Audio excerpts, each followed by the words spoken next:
लोग का टॉपिक है तिलखनम, है ना। तिलखनम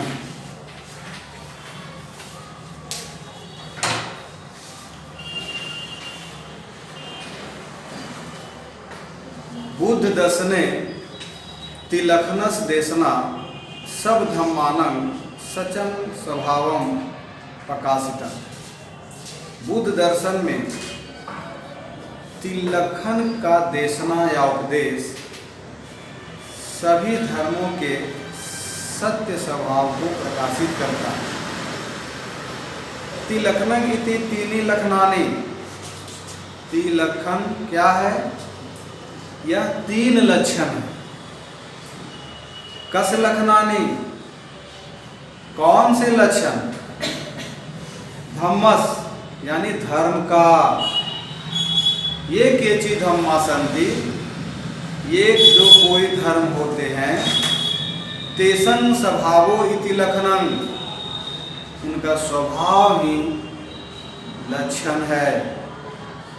तंग निशा भगवता बुद्धेन कथितं, और इसी के आधार पर भगवान बुद्ध ने कहा भी है, सभ्य संखारा अनिच्चा, सभ्य संखारा दुखा, सभ्य धम्मा अन्नता।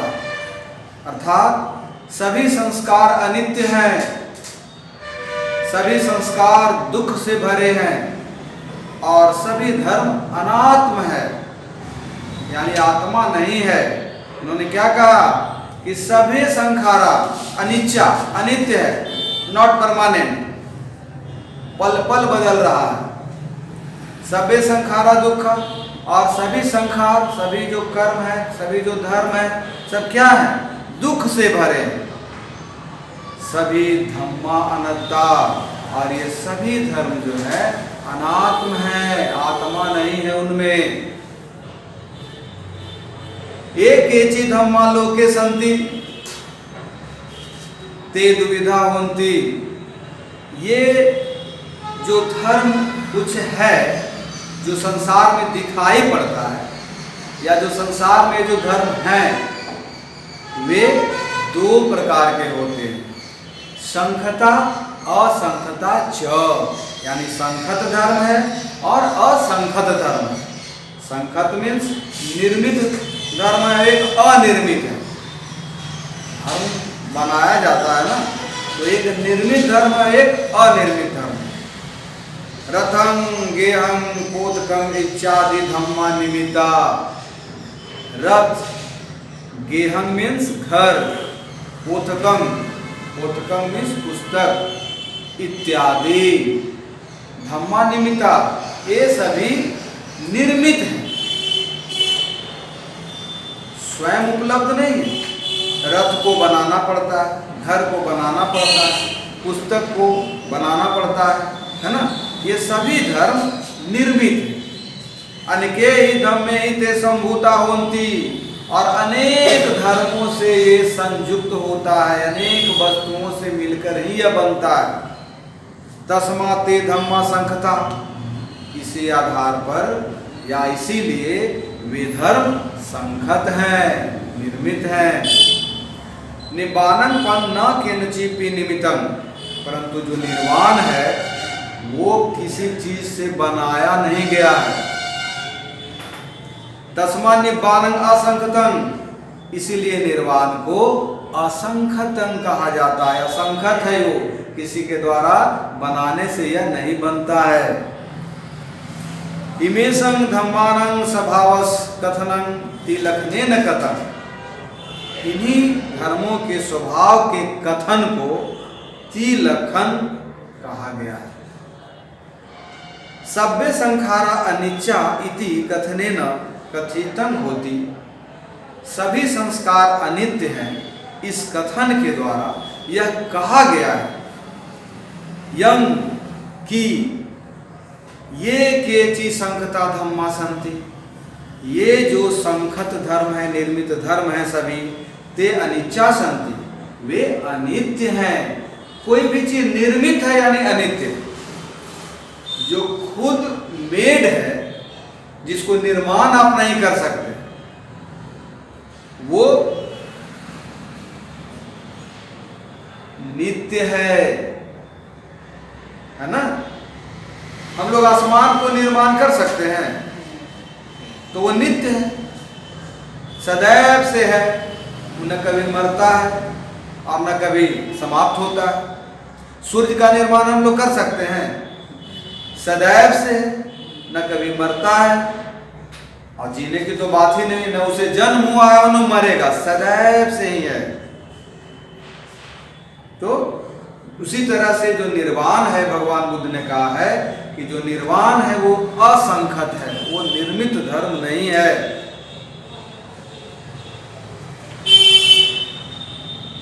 सभ्य संखारा खने खने उपजंती विनसंती च। ये जो सभी संस्कार हैं क्षण क्षण में उपजता है और विनाश होता है। यथा एकाय नदिया धारायं, जिस प्रकार एक नदी की धारा तरंगानी उपजंती विनसंती च, उसके तरंग जो है उत्पन्न होता है और फिर उसका विनाश होता है। एकस्मिन् क्षणे मनुष्यो बालो, एक क्षण में मनुष्य बाल होता है, मतलब बालक होता है। अपर काले युवा, और दूसरे ही क्षण वो युवा भी होता है। ततो परम बुद्धो होती, और उसी के आधार पर वो बुढ़ा भी हो जाता है। एवं बुद्धो हुत्वा मरति, और बुढ़ा होकर के वह मर जाता है। सबे संखत धम्मानं अयमेव स्वभावो, सभी जो संखत धर्म है, निर्मित धर्म है, उसका यही स्वभाव है कि बाल होगा, फिर युवा होगा, वृद्ध होगा और मर जाएगा। कहने का मतलब यह है कि नाशवान है, वो परमानेंट नहीं है। वो आज अगर जन्म लिया है, आज अगर वो इस धरती पर अस्तित्व में है, तो कल उसका विनाश होना तय है, और जिसका विनाश होना तय है वही संखत धर्म है, यानी निर्मित धर्म है। ये उपजंती ते विनसंती, ये उपजते हैं और विनाश होते हैं उनका। तंग निशाय कथितं सभ्य संखारा अनिचाति, और इसी के आधार पर भगवान बुद्ध ने कहा है कि ये सभी जो संस्कार है, सभी जो धर्म है, ये क्या है? अनित्य है। अब कह रहा है कि सभ्य संखारा दुखा। अब दूसरा का एक्सप्लेनेशन हो रहा है। पहला जो हम लोग तीन बात बोले हैं ना कि सभ्य संखारा अनित्यम, सभ्य संखारा दुखा, सभ्य धम्मा अनात्ता, यही तीन लक्षण है ना धर्म का। इसी की व्याख्या इस निबंध में की गई है और इसका निबंध फिर समाप्त हो जाएगा। तो अब दूसरा का हम लोग व्याख्या कर रहे हैं कि सभ्य संखारा दुखा इति, सभ्य संखारा दुख जनका। कह रहा है कि सभी संस्कार दुख है।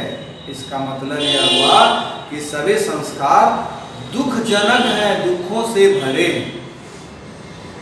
मनुष्यो वस्तुषु तन्हं करोति, मनुष्य वस्तुओं में तृष्णा करता है। यदा वस्तु न लभते, और अगर वो वस्तु नहीं मिलता है, तदा सो दुखम अनुभवन् भवते, तो वह दुख का अनुभव करता है। जाहिर सी बात है, हम लोग इच्छा करते हैं कि मुझे ये चाहिए, मुझे वो चाहिए। अगर वो चीज नहीं मिलता है तो मन में दुख होता है। सो चिंतेति, वह चिंतन करता है, दुखी होता है। इदम मम गृहम, ये मेरा घर है। इदम मम रथम, यह मेरा रथ है। इदम मम पुस्तकम इत्यादि, और यह मेरा पुस्तक है इत्यादि। इस तरह से क्या सोचता है वो? चिंता करता है। वो कहता है कि मेरा है, तेरा है, इसीलिए ना दुख है। अगर इस चीज से ऊपर उठ जाते हैं लोग मेरा तेरा से, तो सर्वथा कुछ हद तक दुख कम जाता है। अपि च यं मयं तन्हं करोम, और हम लोग तन्हं करोम, हम लोग इन सब चीजों से तृष्णा करते हैं। ममतंग उपादेय, ममता उत्पन्न होता है उसी के कारण। तम अम्हे ही खने खने दूर गच्छति, और तब हम लोग क्षण क्षण दूर चले जाते हैं। अयं मयं प्रिय रूपेण गन्नाम सोपि अनिचं। ये जो हम लोग प्रिय रूप ग्रहण करते हैं, कहते हैं कि ये प्रिय है मेरा, ये मेरा सामान बहुत प्रिय है। आपका सामान है इसलिए आपके लिए प्रिय हो जाता है। ऐसा होता है ना प्रत्येक मनुष्य के साथ। कह रहे नहीं ये मेरा है, इसको मत तोड़ना, किसी और का है तो तोड़ भी दो, लेकिन ये मेरा है मत तोड़ना। ऐसा होता है। सोपि अनिच्च, यह अनित्य है, वह भी अनित्य है। तस्मा भगवता कथितं, और इसीलिए भगवान ने कहा है सब्बे संखारा दुखा, ये सभी संस्कार जो हैं सभी दुख से भरे हैं, दुखी हैं। और यहाँ पर एक कोटेशन भी दिया गया है जो ऐड करके नीचे दिया हुआ है, दीजिएगा तो अच्छा रहेगा। जाति पि दुखा जरा पि दुखम, ये मरणं पि दुखम पियेहि विपयोगो दुखो अपियेहि संपयोगो दुखो यम पि इच्छम न लभति इति दुखम। हम लोग जब चत्तारी और सचानी पढ़ रहे थे तो आपको याद होगा कि जो दुख की परिभाषा हम लोग दे रहे थे उसमें पहला आर्य सत्य का, तो ये बात आया था। क्या है इसमें? जाति भी दुख है, जन्म भी दुख है, जरा भी दुख है, बुढ़ापा भी दुख है, मरणम भी दुख है और मृत्यु भी दुख है। पियेहि विपयोगो दुखो, और प्रिय व्यक्ति से अलगाव भी दुख है। अपियेहि संपयोगो दुखो, और अप्रिय लोगों से मेल जोल भी दुख है। प्रिय लोग अगर मिल जाए तो दुख ही दुख पैदा कर देते हैं। यम पि इच्छम लभति, और जो हम लोग इच्छा करते हैं प्राप्त करने का, यम पि इच्छम न लभति, सॉरी, हम लोग इच्छा करते हैं प्राप्त करने का लेकिन न लभति, लेकिन प्राप्त नहीं होता है, यह भी दुख। तो ये कोटेशन दे दीजिएगा, जरूर से दीजिएगा। और आसान भी है, कठिन भी तो नहीं है। अब आ जाइए तीसरा लक्षण जो है भगवान बुद्ध ने बताया इस धर्म का, इस संस्कार का। सब्बे धम्मा अनक्ता इति सब्बे धम्मा अत अतनियं भाव विरहता। कह रहे हैं कि सभी धर्म अनात्म है, अर्थात आत्मा से परे है। भाव विरहिता, यह भाव है कि मतलब आत्मा से परे का भाव है। सभ्य धम्मा अनता का अर्थ यही है। अत्ता ति नीचो, और आत्मा नित्य है, ध्रुव है, अविपरिणामी च, और अविपरिणामी भी है। इदिशो अत्ता नथि इति अनता, मतलब भगवान कहते हैं कि आत्मा नित्य है, ध्रुव है, अविपरिणामी है। जो ऐसी बात है, ऐसा कोई बात है नहीं आत्मा के साथ, क्योंकि आत्मा है ही नहीं। इदिशो अत्ता नथि, इस रूप में आत्मा नहीं है। ये जो लोग पहले के लोग कह गए हैं कि आत्मा है और बड़ा नित्य है, ध्रुव है, अटल है, अविपरिणामी है, मतलब उससे कोई दुख नहीं होता है, तो ऐसा कोई आत्मा भगवान बुद्ध के दर्शन में है ही नहीं। भगवान कहते हैं कि नहीं है। लोके अनिकासु परंपरासु अत्तानं कल्पना दिशति।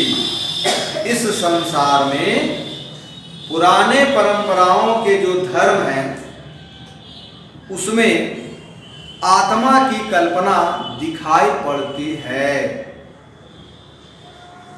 मनुष्य एवं कथयन्ति अयम अत्ता सस्तो अत्ता च लोको च ते एवं पि मयन्ति यम सभ्येषु मनुष्येषु पानेषु वा अत्ता बीजति। कह रहा है परंपराओं में, प्राचीन परंपराओं में ऐसा माना गया था, ऐसा कहा गया था कि ये जो मनुष्य है उसमें आत्मा है, और जब मनुष्य मर जाता है तो आत्मा उसमें नहीं रहता है। प्राणियों में, मनुष्यों में आत्मा लेकिन जीवित में विद्वान होता है, ऐसा प्राचीन परंपराओं में मान्यता थी। अत्ता एवं मनुष्यान आयु, और आत्मा ही मनुष्य की आयु है। अत्ता विदिति ता मनुष्योपि अति।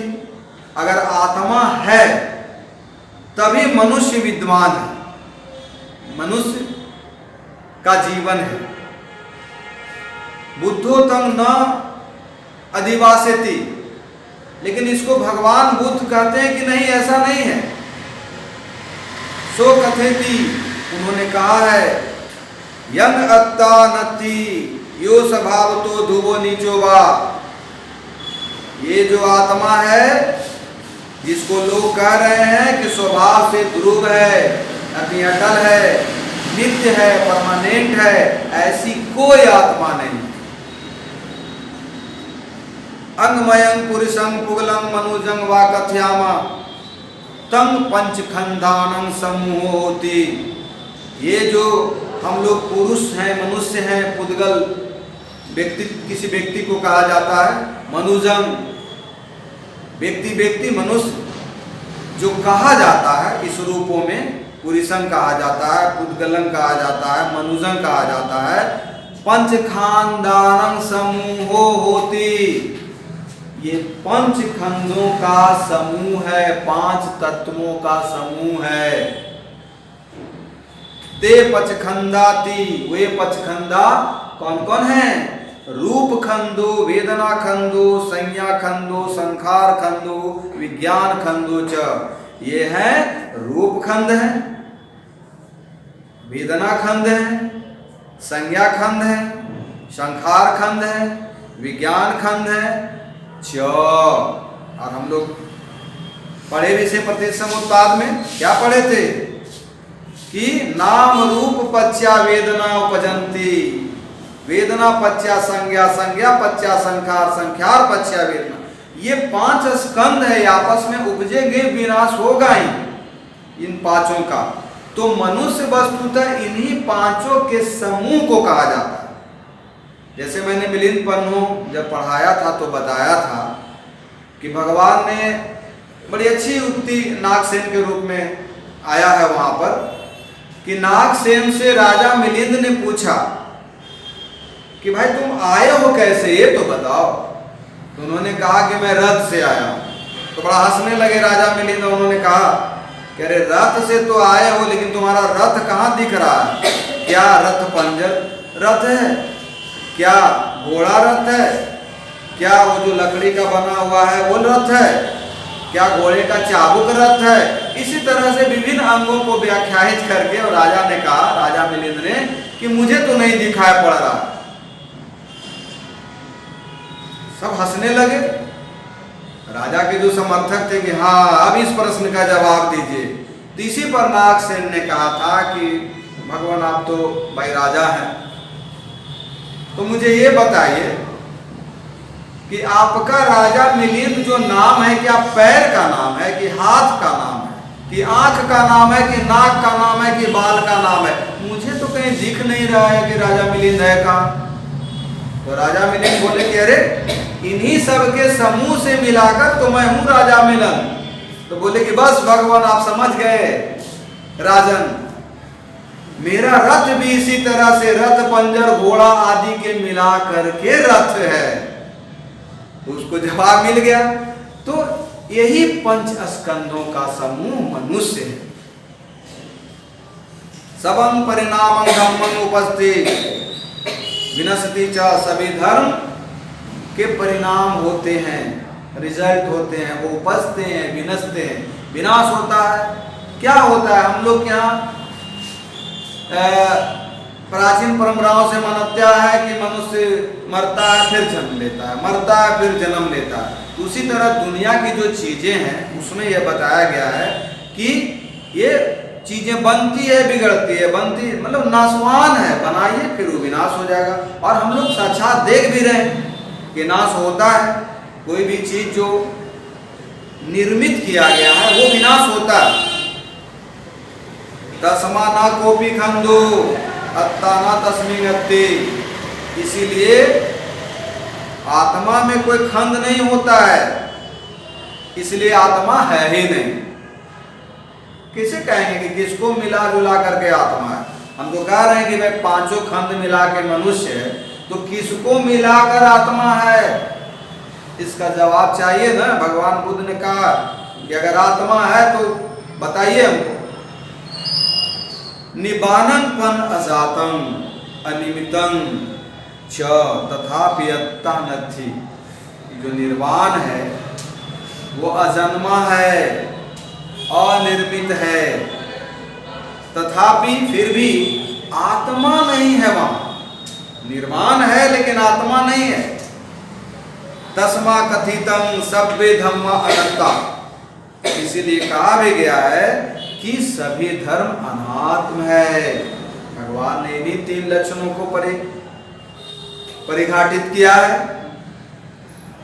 वर्णन किया है। और फिर आगे देखते हैं।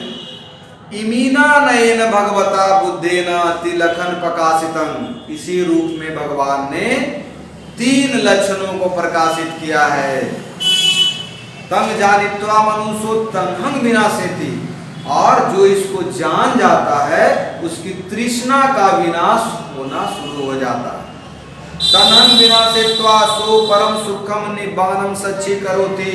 और तृष्णा के विनाश हो जाने से परम सुख निर्वाण का साक्षात्कार होता है।